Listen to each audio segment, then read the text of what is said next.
ముందు జైల్లో అందరికి బట్టలు తీసేసి ఒక సీన్ చూపిస్తారు. ఆ విషయంలో నాగ చైతన్య గారికి హ్యాట్సప్ చెప్పాలి.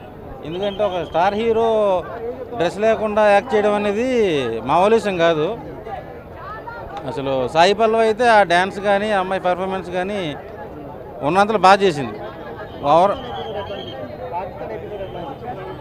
సెకండ్ హాఫ్ అంతా పాకిస్తాన్ మీద నడుచుద్ది. అదే అన్నానుగా, ఈ విషయంలో చందుమేడిని మెచ్చుకోవాలి. ఆయన బాగా తీశాడు. నాగ చైతన్య దొరగొట్టేస్తా అని చెప్పాడు కదా, మరి తన యాక్టింగ్ నిజంగా దొరగొట్టారంటారా? దొల్ల కొట్టేశారండి. అక్కినేని అభిమానులు అయితే పండగ చేసుకుంటారు.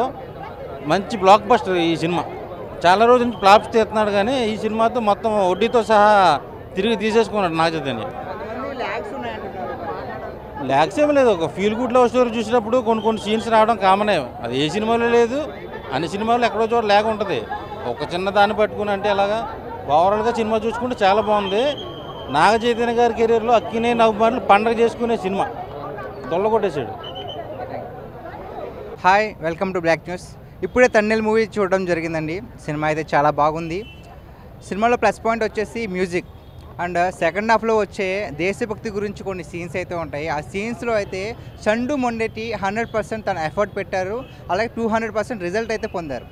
అంతేకాకుండా ఇప్పుడు దాకా సాయి పల్లవి యాక్టింగ్ మనం చూసాం, ఆవిడ చాలా గ్రేట్ యాక్టర్.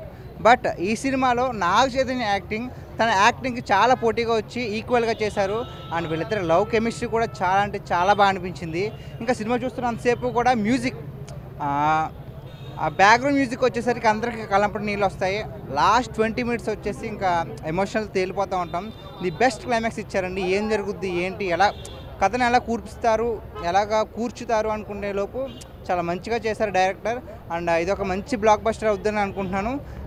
చూసిన ఆడియన్స్ అందరూ కూడా చాలా బాగా హ్యాపీగా అనిపిస్తున్నారు. ఇప్పటిదాకా చూసాం.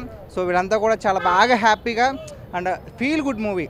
చాలా రోజుల తర్వాత చాలా మంచి లవ్ స్టోరీ అయితే చూసామని చెప్తున్నారు. అంతేకాకుండా ఫస్ట్ హాఫ్లో శివుడు సాంగ్ ఒకటి ఉంటుందండి.